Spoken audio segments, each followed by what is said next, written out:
Level up your LA Kings experience with the new Vivid Seats Elite Seats. All the on-ice Kings action with even more exclusive access. Enjoy great seats to the game along with premier dining inside the Lexus Club with all-you-can-eat food and non-alcoholic beverages. Plus, get a free Team LA Kings item and parking with your purchase. Score your Vivid Seats Elite Seats tickets today and earn rewards on each purchase from the only ticket company that rewards you for buying. Experience it live with Vivid Seats, the official partner of the LA Kings. You're listening to an LA Kings podcast. For more episodes of this and every other Kings program, visit lakings.com/podcast. You're listening to All the Kings Men, the official podcast of the LA Kings. Now, here's your host, Jesse Cohen. Welcome back, Kings fans. I am Jesse Cohen. This is All the Kings Men. Big week around the office. We knew this episode today was coming. We knew it for quite a while. It was an incredibly difficult task for me to keep my mouth shut about it, but we had no idea that the Darcy Kemper for Pierre-Luc Dubois trade would happen yesterday. We were joking for a while about the possibility of some big news breaking the day before today. And then it happened. So if you haven't already heard our reaction episode we released yesterday afternoon, then go ahead and check that out at your leisure. But if you're here to find out about the Los Angeles Kings' new logo, new brand, new direction, well, here's a conversation with some of the people in charge of making it what it is.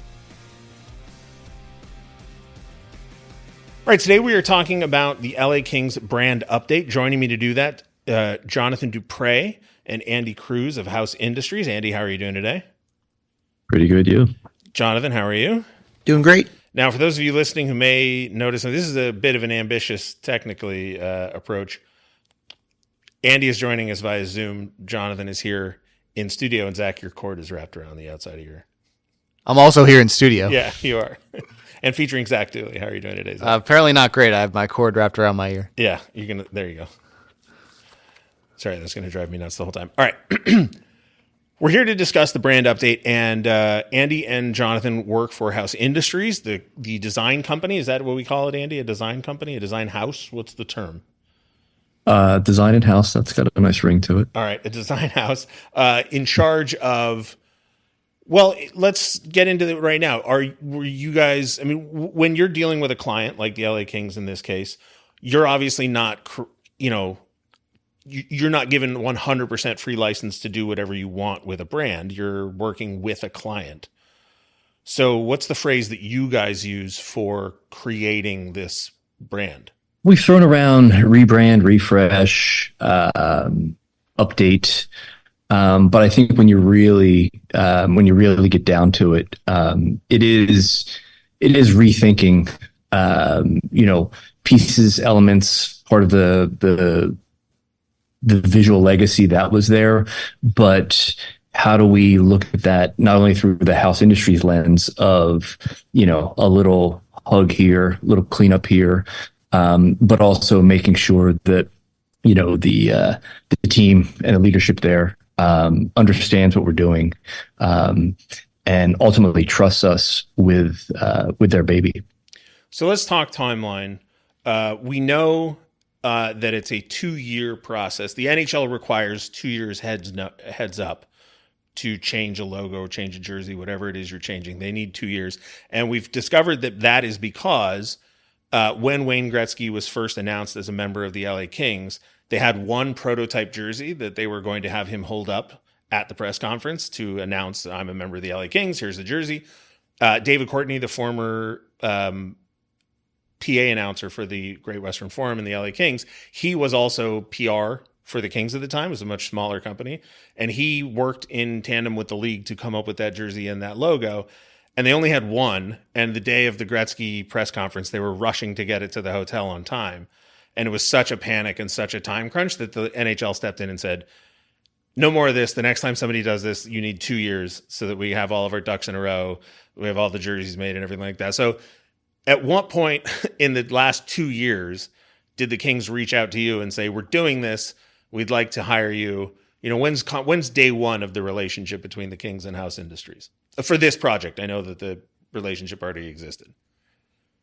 Kelly and I worked together with Andy prior to this project on a piece of type that the Kings needed to expand on the word Kings, and we added the LA to it as a project before this, and it went pretty smooth. So that kind of led us to bigger conversations with Luke and really Kelly's team here. And we started talking about all the things that the brand needed help with. At the time, they were using a bunch of different fonts, and the identity was kind of all over the road a bit, and it was a bit left over from a couple different eras, so to speak. And there were some things that they weren't happy with. So we started the conversation about, would we be interested in building a custom font for them? And then what that custom font would do for the brand and where it would live, whether it was digital or in all the other aspects of the brand. And then from there, we started to talk more seriously, and it kind of grew into a bigger conversation about what would we do with some of the logos and some of the marks, so to speak. So when you get this kind of a project, obviously when it comes to a brand or a logo, everybody has their opinion, they have their preferences, they have the things that they like. Kings is so interesting because you could go so many different routes with it. There's new options. There's so many different variations, different color schemes within the Kings history. Are you essentially looking at a blank sheet of paper and saying, here's my first pass at this? Or are we getting maybe direction from people within the Kings, people within your side of like, here is maybe the roadmap for you to take. You guys are good. You knock it out. Yeah, I think there's times where you take out a blank piece of paper, right? And you start fresh in one day during the process. But I'll let Andy kind of speak to what our process is at house and how we really kind of go at, we make sure we do our homework with our white gloves on, but he's probably a better person to kind of walk you through that process. Yeah, there's definitely a mindfulness that we enter these projects with, and for those of you who don't know what House Industries is, fonts and styling fonts is our main business. Fonts for other brands, other companies, other designers to use. But we do, from time to time, when amazing opportunities like working with the Kings crop up, we have a tendency to jump on that one, especially when the relationships are there and they understand that we will, in fact, kind of take this personally, take it to heart, because there is such a strong visual graphic history to the team. And those things all come out with the opinions and the ideas and the concepts and the backstories in the beginning of these branding conversations. But ultimately for us, it's back to that, finding the baseline of them trusting us to really get in there, get in the archive, interview folks that were involved in the organization from the past to the present, manufacturers, and really get our heads around if we're going to redraw a piece of type or the crown, is it going to hold up at, so many pixels wide on a phone versus how big can we get that on a jersey and how much detail can we get into that? So all these things come into play when when we first start these relationships with brands. But ultimately, when we do get down to putting pencil to paper and pushing points around on a computer, that's when you really start to see, okay, who are the ones making the decisions, who are the ones that are understanding that we really want to push as much as we can to make this thing not only reverent to what's established, something that the fans will hopefully not revolt against, but it also feels new and of the time. So I definitely want to get into conversation about fonts, because I sat down one day and just Googled like what's the psychology of fonts, and got into it. But Kelly Cheeseman, COO of the LA Kings, joining us now. Kelly, we're going to backtrack just a little bit to have you fill in some of the details on the timeline of it all. Told the story about the Gretzky press conference when he was announced as a member of the LA Kings. They didn't have the jersey in time, so the NHL said no more of this 2-year limit. So roughly when did from the organization side of this conversation, when was the decision made, time for a new look? Well, I was just looking at this agreement that we signed with Coach and Andy, and we signed it June 24th, 2022. Okay. So almost 2 years to the day. Oh, there you go. 2 years is 2 No, years. it didn't. It was a number of months of discussion prior to getting to that official decision. But, the history of it was, right before COVID, we dropped the 90s Heritage jersey that we were going to wear on the ice for the first time in a long time. And we unveiled that really cool video that went out, and it was wildly popular by the fans that it was going to come back, and COVID happened and put a complete pause on it. But we saw the popularity and demand for that brand and jersey. And then during that period kind of transitioned into, a new merchandise direction and look and feel. And, the fans spoke and the players were wildly excited about wearing that jersey. I remember Dustin Brown saying, "That's my favorite jersey." Anze Kopitar saying, "That's my favorite jersey." So the fans spoke, the players spoke. So thus the journey started, and we went through the exploration of refreshing, looking what the new look would look like. And we had sat down, went through that with Coach and Andy. When you tell the NHL that you want to do this, can they say no? Or are you telling them, we're doing this, here's our 2-year timeline, we're giving you a heads up? Well, they can say no based off of a timeline in which they can accommodate, but they can't say no to you changing your brand. Okay. They make you think about it. Brian Jennings, who's the chief marketing officer and brand strategy for the NHL, he's like, look, it's very in depth. You need to be thinking about all and walk around your facility and your arena and then think twice. And we said, sure, and we did. It was really interesting because of this period, because it transitioned from Adidas to Fanatics. So we're one of a few teams, as we all have seen in the leaks and features out there at this point, that are going through this right now, but they gave us that approval to go ahead. So that's another issue, is there are not just the Adidas to Fanatics switch, but also the renovations to Crypto.com arena. Like, there are a number of things that make this kind of perfectly timed. I'm wondering how many of those are coincidence and how much of this was when you started talking. Like Coach mentioned, that's Jonathan, for those of you who missed maybe us introducing Coach as his nickname.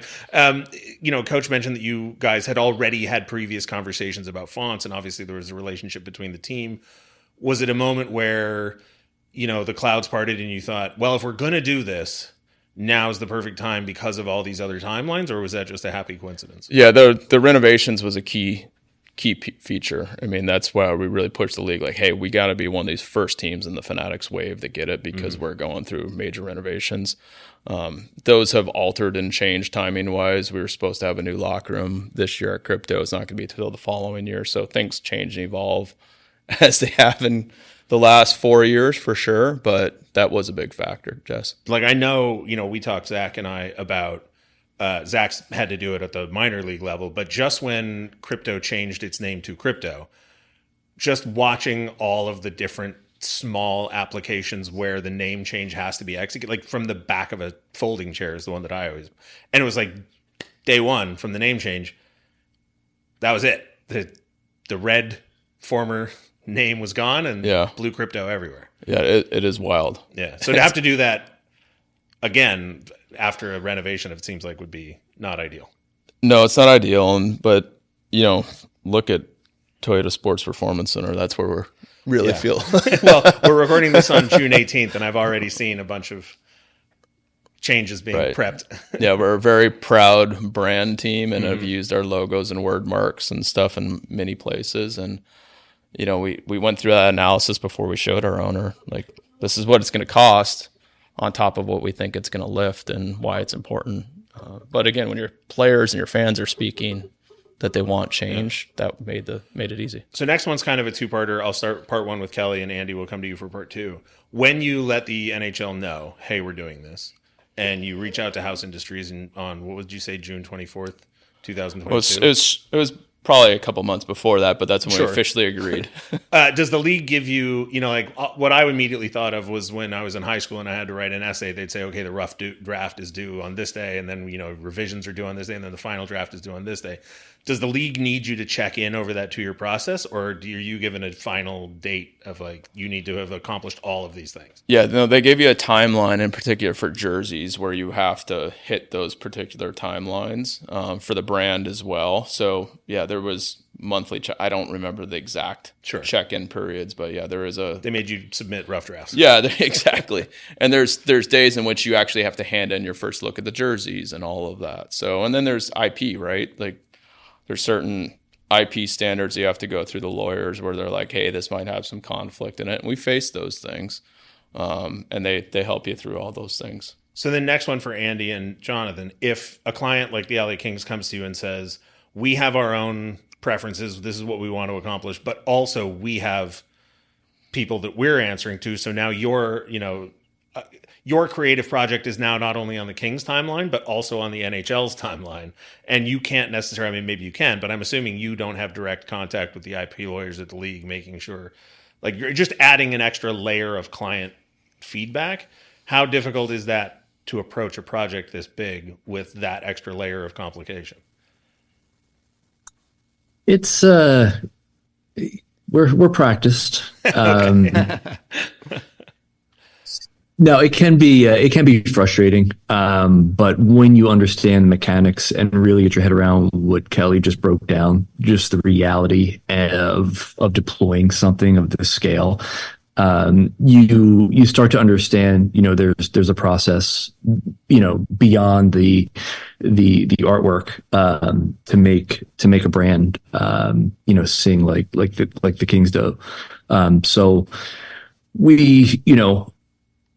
we love to procrastinate when it comes to design, but we also know if we didn't have these deadlines, we'd probably still be working on this logo into year, 3. So, again, even though we'd whine about deadlines and reality, they really kind of kept us on task and focused on, not getting too, dare I say, creative, but really making this thing happen in a timely manner.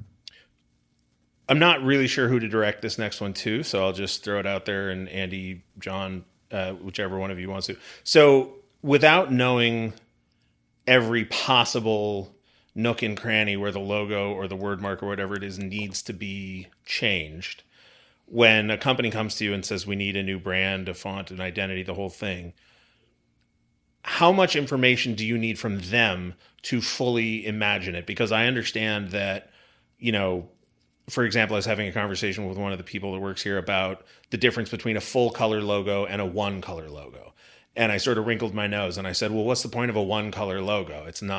That isn't what the logo is. And they pointed, honestly, I was holding my Yeti cup that I got from the team with a one color version of the logo on the Yeti cup. And he pointed to it and he said, that's why. Because,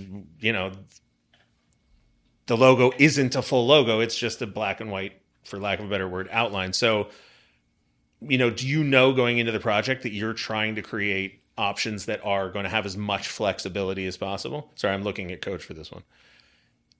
Yeah, I think when you do that, or when you're asked to execute on that, we know that as designers, but a project like this, really, when it has to go one color is when it needs to perform the best at small scale, right? What do we mean by scale? Do we mean shrinking it and growing it for... So your Yeti cup versus the one color logo that's on the front of the building are two different scales, right? Your cup is a smaller scale. And then you kind of apply the different techniques, right? So is it small and embroidered, or is it small and screen printed? And those were some of the notes that from our early conversations about, what's working with the brand and what's not working so well.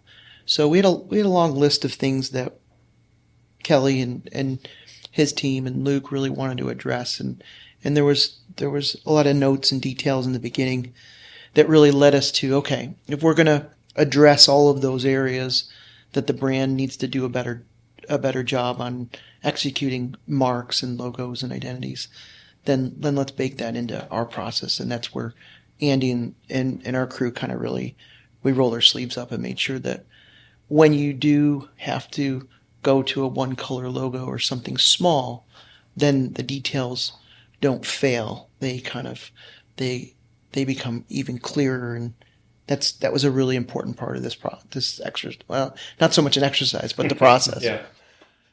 Yeah. Jess, I mean, our current primary went through some evolution over the years because it had some complexities to it that nobody planned for, and had to get some additional outlines put around it so that when it was put on the wrong transition or the wrong background, it was two pieces.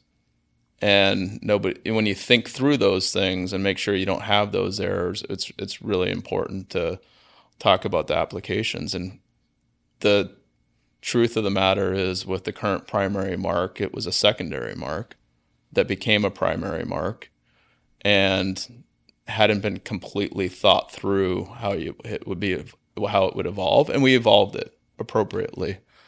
But yeah, you got to think through every factor. I know you're going to jump in, Zach, but before you do, I just want to say one of the things that I'm most excited about, and we'll talk about it later, but the whole part of this project is the obvious future-proofing, I think was the phrase I heard used, right? Thinking so that there doesn't have to be revisions and et cetera. Anyway, sorry. I think that's pretty much where I was going to go, is like, this feels like a much more consistent, call it a rebrand, refresh, than maybe the last one, whereas that one evolved into what it was. This feels like a comprehensive look at what we're doing, as opposed to a piece here that has to grow and evolve over time. Yeah, I mean, I can speak to it because we've lived with it and evolved with it, but it was a secondary mark that became popular with our players because they liked wearing that alternate jersey in that first year of the playoffs, 2010-ish. They loved it. They were still wearing the old uniform in the playoffs.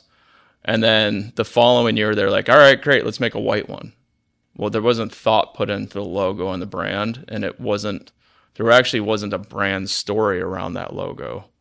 So then it just became something. And then we won. Winning's important for a brand, and it's very popular. I mean, I just watched the YouTube video of the Paint the Ice with my girls this past weekend, and it was a 12 or 15-minute video, and they watched the logo get wiped away for the last time, and they started crying. They're 6 and 9. Yeah, they're 6 and 9 years old, and they're like, "Oh, so, I grew up with that logo." And then I was like, "Well, here's the new logo." Oh, we like that one too. Yeah. So just to be clear for people listening, what we're talking about is what is referred to as the home plate logo. Right. It was introduced on black jerseys around 2007, 8-ish, 2010, I think. Okay, yeah. But because it was only designed for a black jersey, then when it went to a white jersey, it needed an outline added to it. But then nobody realized that there was an interior gray outline that bound the whole thing together, and that was added 2016, 17? So it was after when we realized it was when they made the 50th anniversary jersey with the gold outline on it, and we're like, that just fixed it. Right. So then we're not going to have gold every year. So we made it silver. Yeah. So that's what we're talking about when we're talking about thinking ahead and one color logos and all that. So that's the timeline, I think. Two real quick questions for you, Kelly. One, is there an inventory of every place that the logo needs to be changed? Because it's so much. Yeah. It's honestly so much. Kyle Lampke, who's our director of engineering and ice maintenance, he's kind of overseeing the project right now. Yeah, he's worked on it with some of the creative group. It's pretty in depth. I did this twice in the ECHL and once with a rink, and man, you just keep seeing those things pop up days, months, years later, and you're like, how did we forget the business card hidden behind chair number 4? And it's like ridiculous how many places this thing is. Well, and that sort of leads us to the next question, which is the way that I found out for sure that we were doing this is a calendar year ago we started having conversations about the logo for All the King's Men. And I said, I don't really have a strong opinion about it, so you go ahead and design whatever you want. And our internal design team came up with something. And then I was looking over it and making notes, and they were revising it based on all my notes. And then an employee who no longer works here came up to me and said, hey, just so you're aware, don't get too invested in the notes process, because a year from now, you're going to have to do it all over again. And I went, oh, okay. Yeah. So I guess I know it's coming down the road a year from now. But I didn't know the end result until very recently. So how is the decision made to let people in on that process? Because obviously you need certain people at certain levels over the course of the year. And as annoying as it was to me, who is a fan who works here and wants to know everything and wants to know it now, honestly, the organization, I think, did a really good job of keeping it under wraps. It was called Project X. Yes, and it was very annoying. Yeah. So congratulations on being very, very effective at being secretive. Yeah, I mean, it drove me crazy. As a kid from the military era that worked for a dad that worked in that industry, I mean, it's hard. I mean, it wasn't really final until we put it in front of ownership in December of 24 or 23.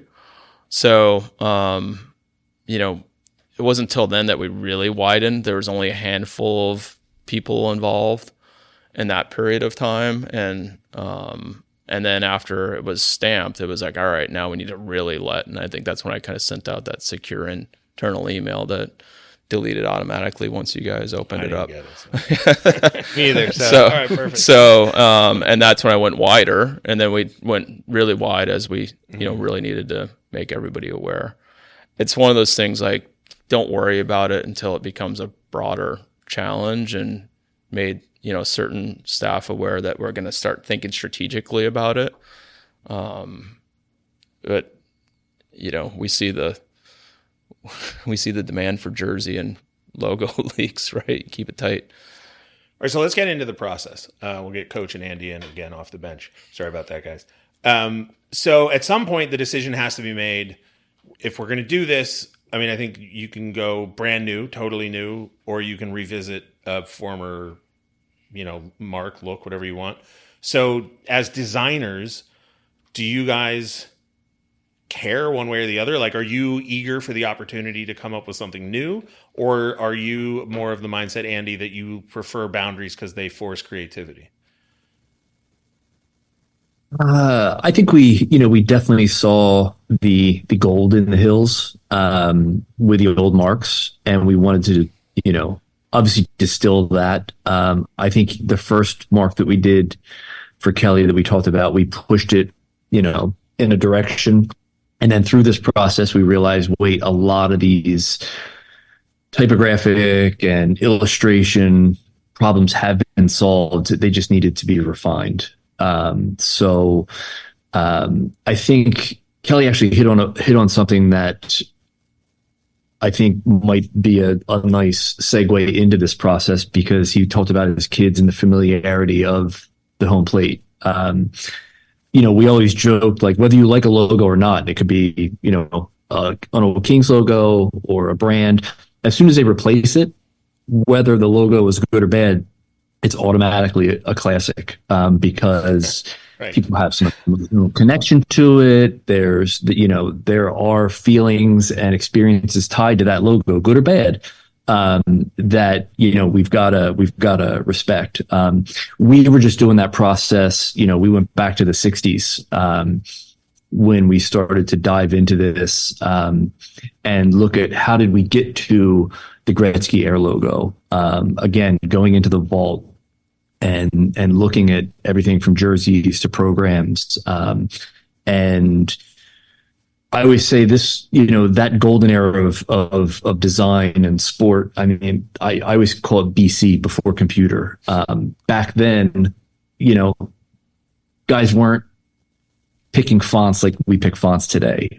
Usually it was someone hand lettering them, which is why you saw variations in some of those programs, or even some of the logos over the years. But, as brands got more savvy, teams got more savvy, obviously, and, started to regularize that branding experience. So again, it was cool for us to, through that research distillation process, try and, pick the little pieces that, would help us in our, when it came time to doing the redesign. But I'll stop there before we go into the individual pieces of the project. So then this question has applications on both sides of the ledger. We'll ask John and then Kelly. If the Kings say, to House Industries, we want the bow tie with the Kings in the middle and the crown at the bottom and LA at the top. Sorry, Kelly, that's what I'm calling it. Until you tell me not to. I think we should call it the Choppy, because Choppy wears his bow ties all the time. So that's another layer of separation. But if they say we want a crown at the bottom of it, and you want one kind of crown, and Andy wants a different kind of a crown, how do you guys resolve internal creative differences? Well, I think it's had its variations of using different crowns in the past. We know that. Right. And I think, what we did do for sure was to deconstruct everything we were asked to take a closer look at, right? So whether it was the crown or whether it was the Gretzky era logo, we took it apart and we looked at it in its kind of in its different pieces. And then from there you start to kind of look at what real magic is in that and why it's so special, and where that, like Andy says, where those visual cues really that we needed to kind of pay attention to, right? It hits certain notes. So what we do is we then map it over to what the actual project is asking us to do, what the project needs us to really kind of do moving forward in a digital age, and with type that needs to be utilized inside of a computer that gets typed out, and it's an italic. So how much lean does that letter need to have, and how much lean did that letter have before, right? Those are two different leans to it. So when you start to get into those nuances, and then it leads you to talking about speed lines and different pieces of stripes, and how many, what's the angle of something, or how many strokes does it need to have around the main stroke, so to speak. So those are all the real nuances that would bore everybody if you really kind of got into our files. But really Kelly and the crew here just helped us really assess what feels very natural and what definitely doesn't feel like the Kings. So we went round and round with those little nuances, and I think that's what really got us to where we are now in a way. If someone asked you to rebrand the Kings versus, say, the Blackhawks, it would be two different projects. And the Kings have so many unique pieces to logos throughout their history. The Blackhawks have essentially had one mark. It's been the same thing for pretty much the entire time they were there. Is it easier or harder to work with a team like the Kings that has so many different elements, so many different variations with different levels of emotional attachment to work off of, or harder because there's almost like, which direction do we go? Because there have been so many in the history of the team. That's a great question. I think for us, it naturally is a nice question to answer, because a big part of the marks and the system that they had before had typography in the middle of it, right? Versus the Blackhawks that has a very classic graphic element, right? So those are two different things that we look at as designers. But I think Andy can speak better to that as far as, what he may have seen first and foremost as what could be better, right? From a type and a design standpoint. Before we get into that, one final question for Kelly, then we're going to get into the actual graphical elements of the brand, the logo, whatever we're going to call it. Obviously, Kelly, a lot of feedback going back between the Kings and House. How are those decisions made? So let's say, they come to you and they say, this is the lean we want on the font, and you decide it needs to be less leany, and the other people that are in the process decided. Is that the technical term? Yeah, less leany and more leany. And let's say Luke Robitaille decides he wants it more leany all the way as possible. Like how is that process decided? Is there somebody who gets final say? Is it are you tugging him, like saying, okay, you can have more lean, but I get, less baubles on the crown? Like, how is it a committee or an individual? I'd say it was a committee. Okay. I'm not going to Fine. name the names, but there's a small committee, and including, our executive leadership above us and ownership that ultimately, weighed in on the final decision. I think as we really zoned in on all the different factors and the research that we did with fans, past alumni players, past wives, the two things they wanted was the Gretzky era and the original crown. Those were the two most important things. So then it got to, they gave us, but we wanted it updated, and they gave us different iterations of it. And we looked at all the history of it, and we call it the kick K and the drop down K that was in the original mark and all those things. And it got down to like the 90s heritage, Gretzky era heritage was so good, don't mess it up. Right. But let's update it. And that's where we landed. We had some others that were like, ooh, that's not quite right. We're really close. We even got printed by, the jersey manufacturers and some other versions, but it looked a little bit bloated. And that's when we kind of zoned in. All right. So let's talk about the actual logo. And Andy, Jonathan, weigh in, correct me if I'm wrong. From my perspective, there are 4 elements to this logo. One is the crown.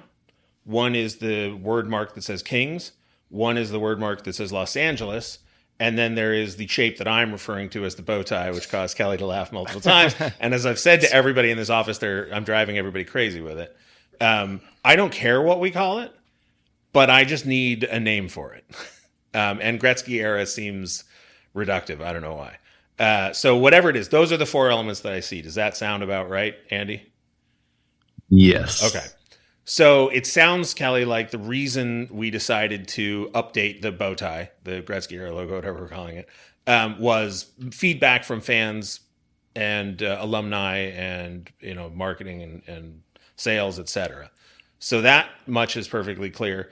But Andy, I'll start with you. I don't even remember where I heard this, but it was explained to me that for scaling purposes, as we talked about already, the dimensions needed to be tweaked, because if we want a one color version of it on a Yeti cup, it needs to be able to be shrunk and expanded without losing resolution. Is that the right word, Andy? That's one factor. For us, again, going back to the Gretzky era version, if you look at it, it has a lot of contrast. And by contrast, I mean you got a real thick part of the letter and you got a real skinny part of the letter. And we had all decided collectively that we needed to bulk this thing up a little bit. So is it as simple as it's just wider in the middle part of it? Well, honestly, we didn't even get to the silhouette, the shield, if you will. Mm-hmm. We didn't get to that until we nailed the type. Okay. So it was like let's get that sorted out first, and then we'll basically the shield was fairly established, and we figured, okay, once we nailed down the look and feel of the word Kings, then everything else can be built around that. But besides the thickness of the word Kings, you've also got to play with the serifs, which are the little spiky things on the leany things that add another dimension, a little bit more flavor, spacing concerns with the simple letter forms that we're dealing with here. So all those things were, again, prototyped, bench tests during this 2-year process, just to get to the word Kings. And then from there, we reverse engineered, obviously, the font, but that wasn't almost till a year later. Yeah, just if you really want to look at it, what we tried to do is represent, and where we guided Coach and Andy is represent all of the history in this final logo. So if you look at what was classified technically as the primary mark of the Los Angeles Kings from day one, there was a shield that said Kings and had a crown that was actually different than the crown that was worn on the jersey and chosen by Jack Kent Cooke. What we just determined and found out in our history, and Jiggs McDonald, who was a big part of actually doing the actual jersey at that time, said Jack Kent Cooke decided that he wanted to wear that crown on the jersey because it was the English crown, and that's what he wanted to represent. But that was a secondary logo. The crown was the secondary logo, not the primary logo, and there was that home plate crest, so to speak, that's always been represented in our brand. They took it through, evolved, still wore the crown for a number of years, and if you look at like 86-ish, there was the evolution around the Bus family where the Kings with the speed lines came in with the crest and the crown in it, but they couldn't use it on a jersey because you couldn't have a crest that said Los Angeles Kings where it stuck out around the jersey. What happened days before Wayne Gretzky is all they did was frame it in. I played it for Zach. I was going to play it for you guys, but we didn't really have a way to fit it in there. One of the conversations we had with David Courtney before he passed was him explaining that, that's the league just said, look, just build a frame around the Kings and then boom, that's it. And it says Los Angeles Kings. And I think that was important for ownership is they wanted to say the name of the team. Mm-hmm. And that became an important thing for this decision now too. Our current brand doesn't say our name on it. It just says LA, which is important and a factor, but probably more as an alternate.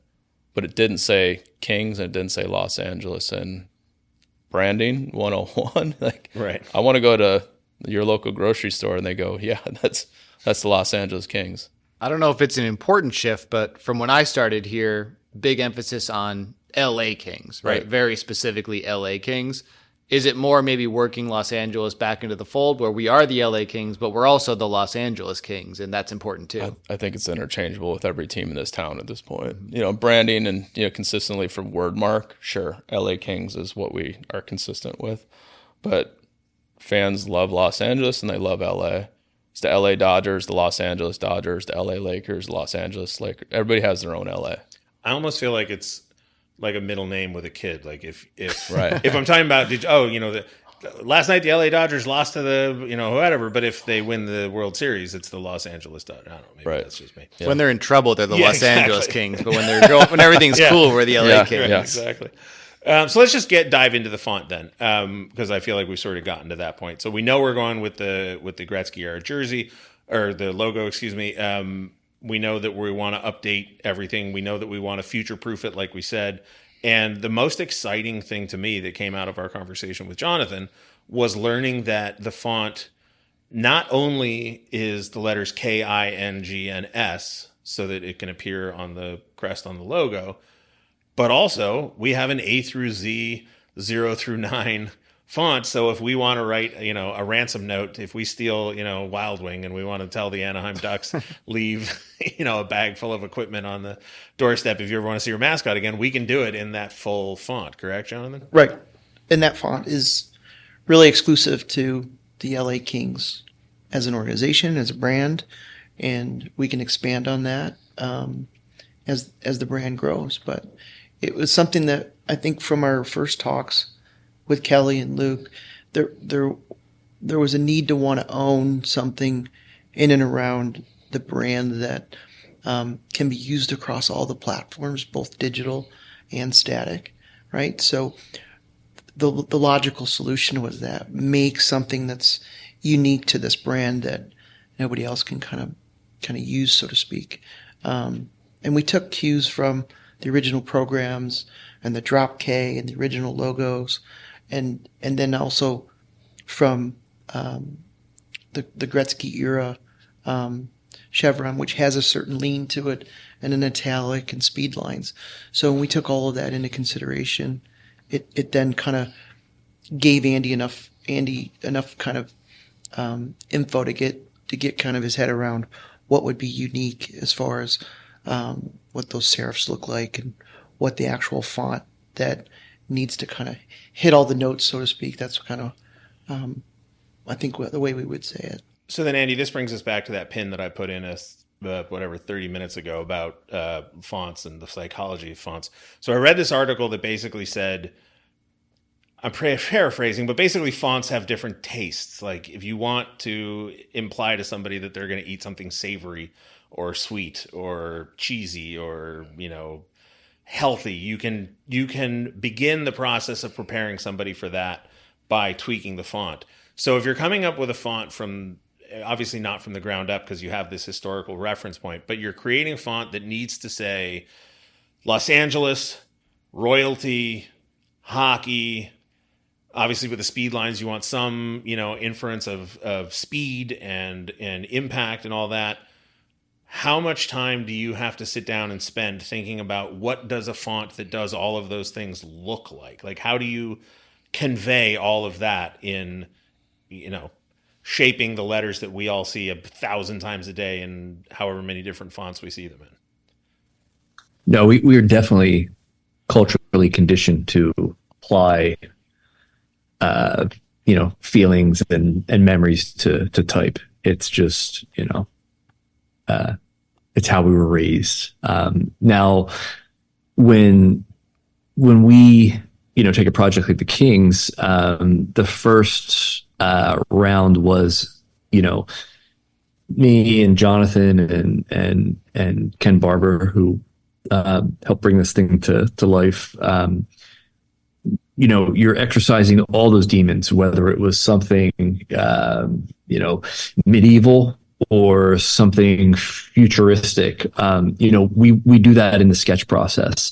And what it does is really kind of bring us back down to,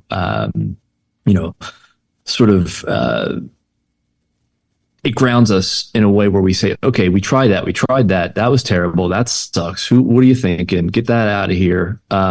Let's really just start to refine this based on, not only the client's, feedback, but what our sort of gut instinct as designers, is saying.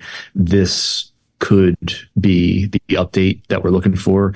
It says heritage. It hopefully will not be time stamped like some of the other logos that we're competing against. I'm going to jump in. Do you mean by time stamped? Do you mean like if somebody looks at it 30 years from now, they go, "Oh, that's so 2024." Totally. Okay. Yeah. I mean, that is something very important. I mean, a lot of the forms, again, historically from the King's mark. That's that riff on that slanty font or slanty logo was Leany. I'm sorry, Leany is the term. That Leany logo. I mean, that's that's going back to the birth of typography. It has that staying power where it's not trendy. It doesn't feel 70s, 80s, 90s. So we really had to embrace that. And again, just put a little spin on it that, like I said, doesn't say, hey, these guys did this over COVID. You can tell. Look at their haircuts. So the speed lines were not put in to emphasize that the Kings will no longer be playing the 1-3-1 and will be speeding up their hockey this year. I was hoping they would go that route just to mesh with the new style of the team. The speed lines thing is funny because we always knew that was a key element to this, but we had to, again, do a little re-engineering when we got to the portion of the program where we're like, okay, let's prototype these speed lines. How many? Look at the OG. They're super. There's a zillion of them. They're super thin. Let's make it a little heavier. Too much. Do we cut away? I mean, there are a lot of fussy little bits involved in those speed lines. But again, prototyping, testing, and really just throwing it on the table versus talking about it. I think that's what really sort of got things down to a place where we could say, okay, now we're ready to, see what this looks like in real life. Yeah, Jess, I think the speed lines was one of those things where we landed on, if you see it, you said that's Kings. Right. From a brand identity standpoint. And that became a really important, we'll die on a hill for this factor. We saw Jonathan showed us at least a dozen different Speedline prototypes. I feel like we could do an entire episode on Speedlines. We're not going to, but oh, for sure. I mean, we've got hot rod Speedlines we didn't use. We've got all sorts of stuff, but how many do you use, and how thick are they, and how do they interact positive and negatively with the letters? I think Kelly got more than he had bargained for, but it was a good exercise. Yeah. But I mean, I think you nailed it just now, Kelly, because when I see all the different options, they don't feel right. But when I see the completed version, I go, oh, yeah, that's Kings. Yeah, that's right. I could see like a word that's not affiliated with the Kings, but in those speed lines, and I think, oh, that's affiliated with the Kings in its own way. Like, it's one of the most identifying parts of the logo, I think. But Andy, the English language obviously has 26 letters. There's some letters, anybody who plays Wordle knows there's some letters that just don't occur that frequently. When you're sitting down and you're designing J and Q and X and Z, are you spending the same amount of time on Speedline application to the less frequently used letters, or are you going like, I mean, honestly, when's anyone going to use a Q in this font? You'd be surprised. We have a font that is based purely on Speedlines, and there are multiple versions, and the AI is smart enough to know I type this L and this A, and they're different speed lines, but I got to make it fit so it doesn't interfere with your vibe. So yeah, I mean, it's nerdy and specky, but again, we'd like to make sure that when this is in the hands, especially a font of someone that has no interest in design or is a seasoned vet, it rocks. It works. Now, this is something that I don't think I ever would have thought about or focused on had we not decided to do this episode, and I had not decided to spend a week diving into things that I never thought about before. The fact that Los Angeles is in one font, and I don't know the name of the font, but it seems very good, official, nice. I don't know what the words are for, but like, it feels professional, I guess. Formal? Yeah. Yes, thank you. Formal is a perfect word for it. And then Kings is so unique and stylized.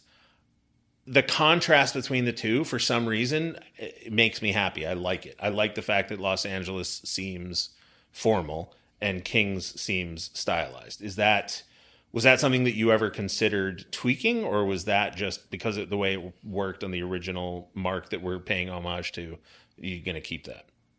No, I'm just flipping through some old PDFs here that we had internally, and again, you get tunnel vision with some of these things. You're like, oh my gosh, I want my shirt to match my pants. The LA Kings or Los Angeles is going to match the italic, and then you do it, and you're just like, it's too close. It does. There was some art to that original one, with the upright versus the italic. It just, you in your head, you're thinking, okay, italic, it's fast. But we ultimately did kind of come back to doing that upright, which ultimately informed, the two different versions of the font as well.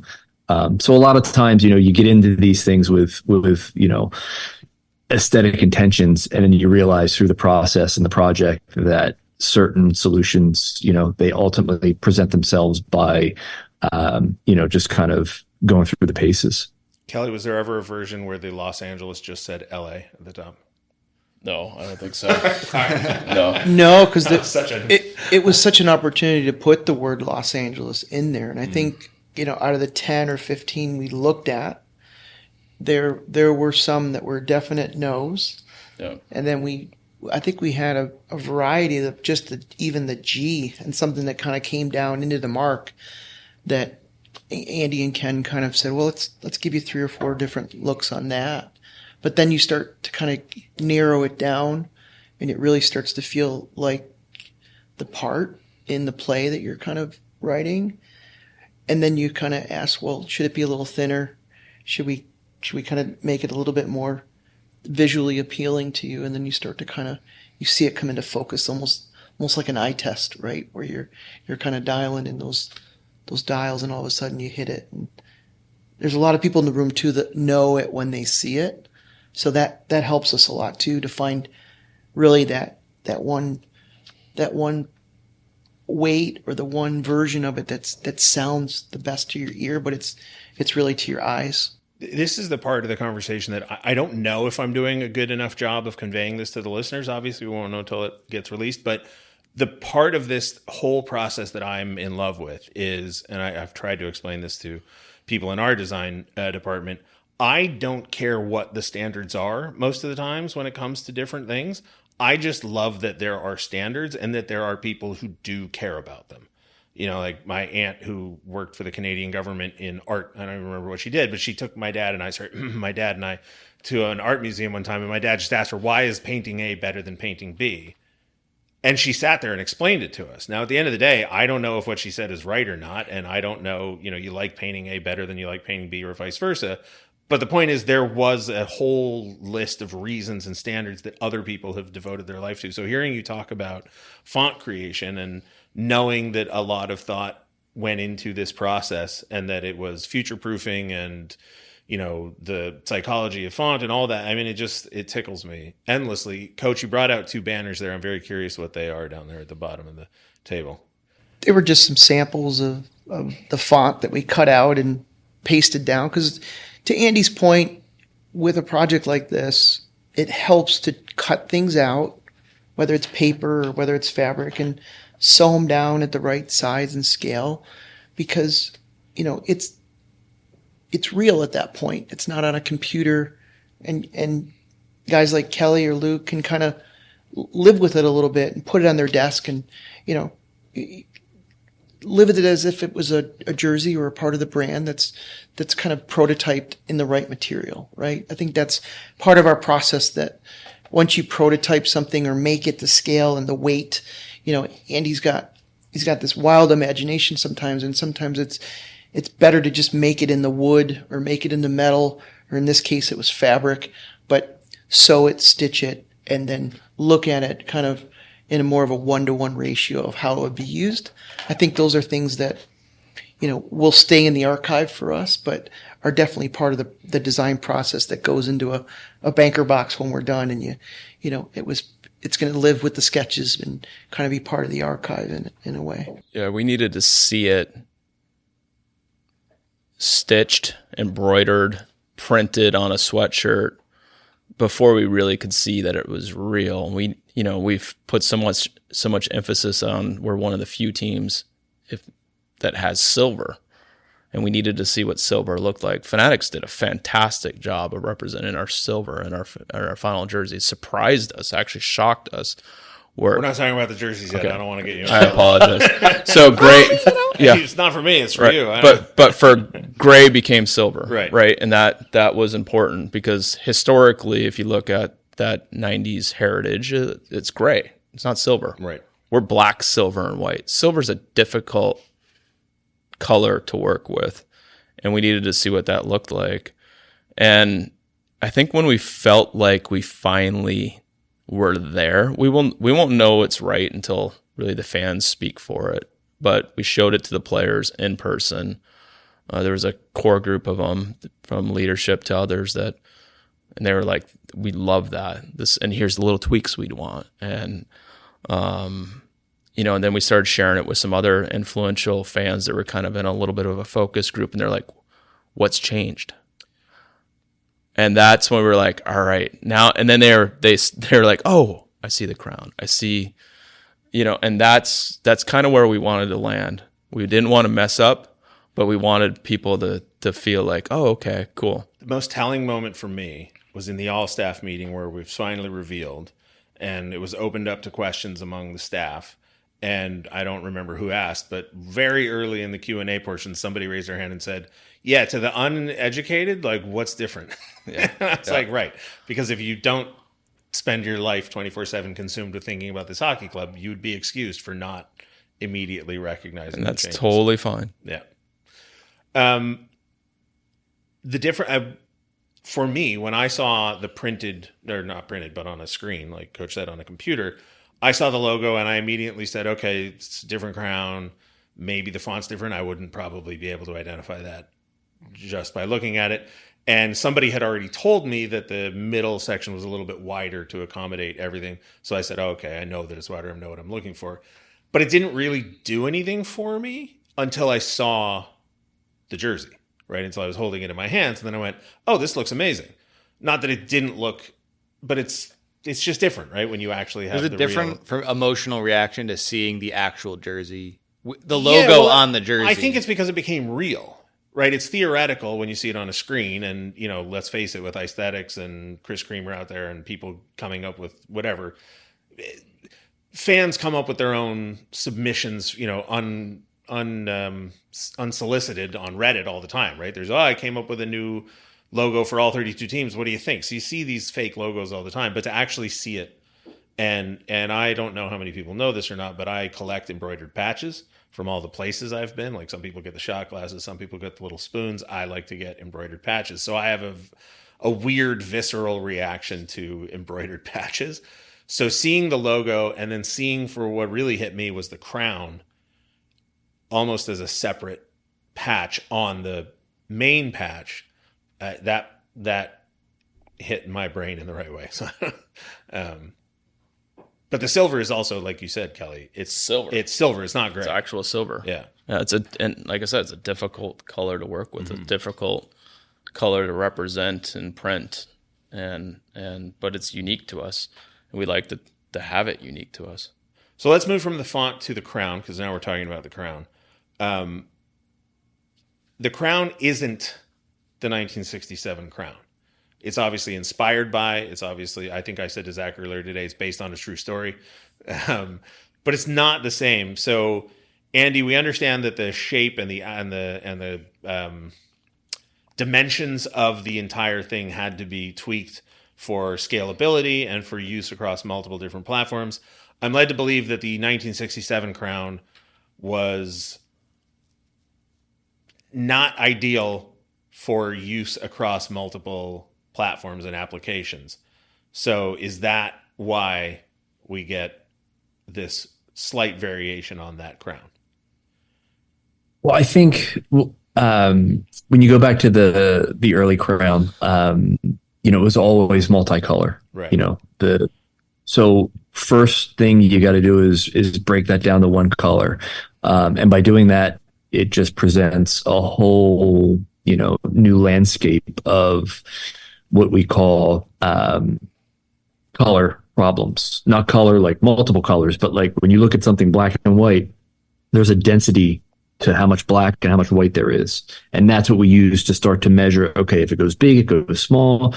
Should there be more jewels, less jewels? It's getting bunched up, loosen it up. So that was the real color issue that we had, not so much, the final production, what the color looks like on a garment, but the color of the crown itself, the silhouette.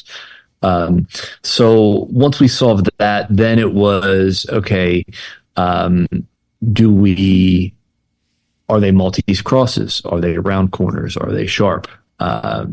Is someone going to think that this is British royalty or Danish royalty or, so you've got all this baggage that comes with the royal aspect of designing a crown. So we probably did more crowns than we did logos, but ultimately, refining the original is what we all just sort of landed on. And there were little subtle things that we knew we wouldn't solve until, Fanatics busted out a sample. And that's when we realized, okay, cool. We were a little too conservative.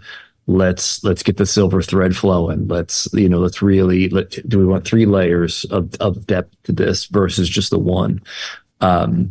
So yeah, that's a long way of me saying the DNA was there. It was just getting that refinement to work not only at scale but for the ultimate applications. So when I travel around the league, I can't tell you how many teams pull the crown off of the shield logo and use it as a standalone mark. It happens all the time. The way this crown is set up, is it fair to say that we can use it as a standalone mark, but also as a part of the bigger logo with the new changes that have been made to it. Yeah, absolutely. It's an alternate mark, for sure. I mean, it's intended to, the king should have a crown. And we wanted that to be special. We wanted it to be unique. We wanted the fans to really like it. We knew the original crown was what they really liked. They've told us that over and over and over again. And we think this represents it well. It's Jesse's favorite crown, right? He's let me know. Yeah. It had challenges. It had challenges to it. I mean, you guys completed the circles. Coach, you should talk to that. Yeah, those challenges were there for sure. And to Andy's point, we drew a lot of them, right? And I think this is one of those parts of the project where we could show 50 of them to Kelly and Luke and the leadership team here, under wraps. And a lot of them got good reactions, but then you layer in, is that going to feel like us? Is that going to be very identifiable with the brand, right? So you take those and you edit them out, and you do some more and you edit them out, and there's some nuances to it, like how should we handle a jewel that's in this crown, right? So the minute you start putting certain details in and extra lines, and you start adding extra stuff because you think it's supposed to be in there, it starts to kind of refine itself, right? And it starts to kind of reveal that less is more, but yet there's some pieces that aren't really kind of finished from some of the original and some of the older stuff. So we felt strongly about showing some versions of things that maybe were more symmetrical, more balanced.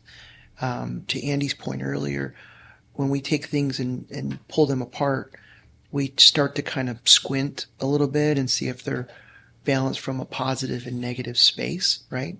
There's other logos that work really well because they're balanced from a positive and negative kind of visual standpoint. So we wanted to make sure we bake that into the recipe for sure. One of the things that I quite like about the new iteration of the old crown is that it's uniform. So I'm looking on my laptop right now at the one color versions on dark and on light, and the two color full color versions on dark and on light, and it doesn't change, which probably shouldn't matter as much to me as it does. But the rule of thumb that I always use for judging a sports logo was, can a fourth grader doodle it on their homework margins? And this one, I don't know what you call the little flower flourishes at the bottom of the crown that have the dots in them, but those are always the same color. And only on the one color version, when you're inverting it from dark to light, does the color swap, obviously, because you need to. But in the full color versions, it's the same. You just add a border around it to account for a different background. How important, Andy, is that consistency when it comes to creating a logo, a brand, whatever it is, that moving forward needs to account for all of those things that you can't possibly anticipate? Yeah, I mean, there are a lot of moving parts, and there will, these brands evolve. They are living. There's going to be different applications, and we learned that even just going through the history. I mean, like Kelly said at the top of the show, the mark that we had to replace was actually a secondary mark. So those things are going to happen. I'm don't think these things are going to be immune to edits in the future, but we tried to make them bulletproof. But those color combos, the flip to positive, negative, like you just mentioned, I mean, those again were just little things where we're done. It works. And then we flip the colors and we're like, oh, that looks like hell. What are we doing? We got to respace every jewel again and then find that sweet spot so it works for both. Because we didn't want to create multiple masters of, okay, you got to use this crown for this. I mean, we have a couple of those, but we really wanted to make it so it was solid enough and flexible enough to work in exactly that scenario you described, the positive, the negative, and it still still sings. Kelly, you used the phrase, you threw it in there, a king has to have a crown or something along those lines. There are so many different ways to try and represent royalty, but the one immediate sort of translation I think that transcends anything is crown, right? Like any movie or video game or whatever, cartoon, if you want to introduce your character to a new society and you need to show that the society has a leader or whatever, pop a crown on him, you get it. That's the game. But so there are 3 crowns in franchise history, 4 if you want to include the Burger King, which I don't. How difficult was it to land on, this one or a new version of that one? Yeah, there's actually more. And that's when we really explored it, you saw the inconsistency of the usage of the crown. Mm-hmm. Like I said, that original primary mark had a crown in it that was 2-dimensional versus the 3-dimensional one they used on the jersey. So then that was different. And then as it moved forward and you saw like the 90s crest and the crown that they used in that was different than the crown, like the primary crown. And that was the one that got put in, the one that was in the bus era. Like there was all different crowns. To your point, there was 3 kind of primary, so to speak. And, but the fans spoke. I mean, you see the comments all the time, just bring it back. They love the reverse retro, right? Like, so those, you use data and information to make your decision and then just update. I think that's all the points we wanted to touch on, Zach. Did we leave anything out? I only had one more to finish with. Go for it. But today was the brand and the logo. Cheese, can you give us a little sneak preview on whenever the jerseys do come out, how those will kind of tie into what was put out today? Yeah, I mean, that's, I think, as Sean Tabler on our team always says, kind of complete the cake, put the icing on the cake. And especially, I think, when we saw the black one, that was when it really got like, wow. I mean, Drew Dowdy came by my office and I said, hey, Drew, you want to see that? And he's like, whoa, I'm excited for that. And he goes, that was the one I loved. And we hadn't seen that. Like, we've seen the white quite a bit, and we've seen the white in our current alternate. That's when we saw it be, come together and be real. I think Coach said it, when it gets on a jersey, that's when it becomes real. So where does this rank in terms of all the projects that you've overseen in your role with the Kings? Where does this rank as far as complexity, personal amount of time that it's taken up in your life, and just a number of plates that you've had to keep spinning? I mean, it's the one that's going to have the most legacy, right? So we don't want this one to change for a long period of time.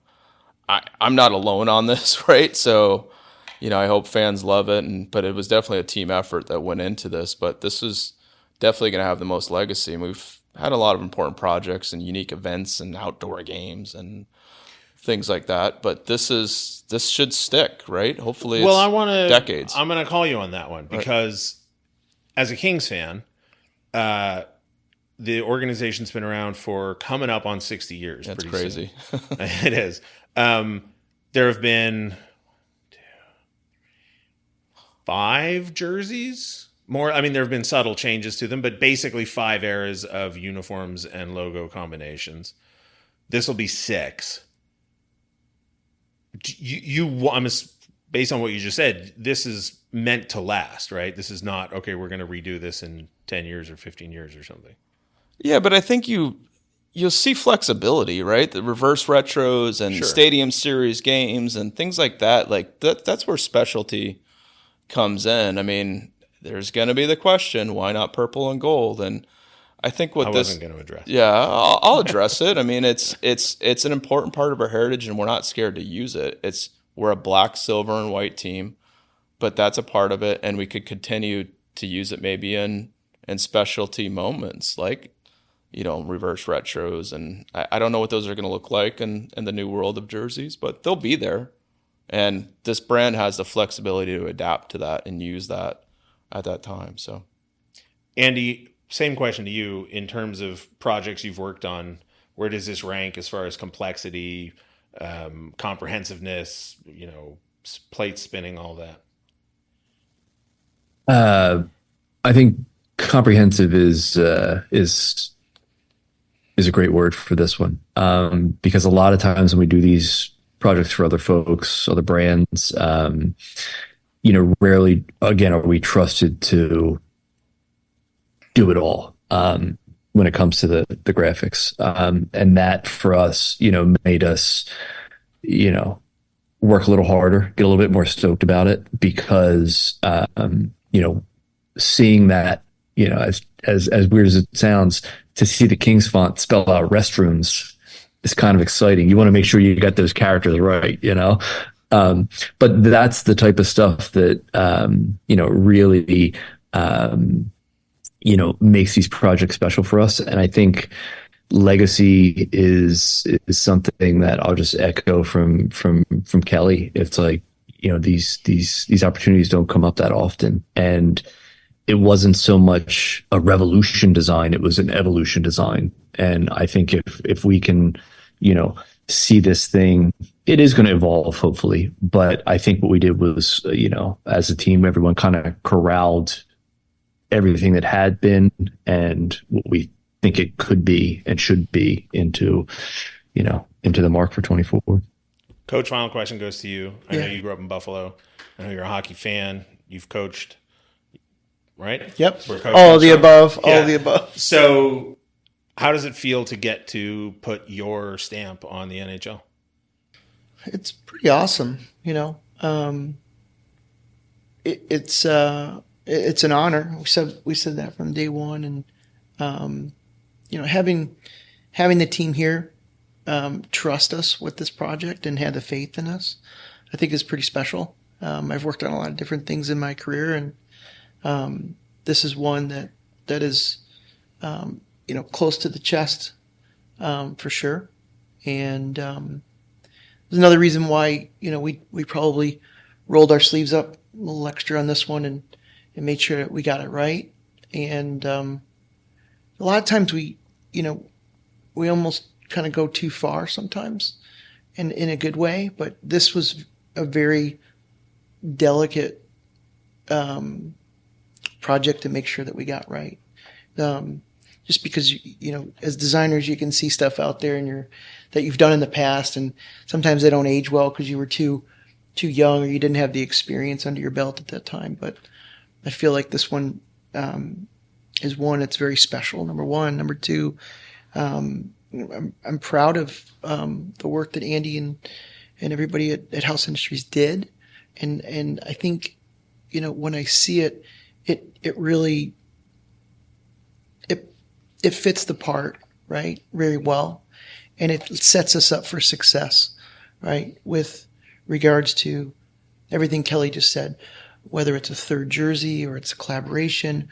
But it did take cues from some of the best moments over the last 60 years and incorporate those into something that's much more modern and much more forward thinking, but yet very classic in terms of being identifiable and ownable by the brand and by the Kings.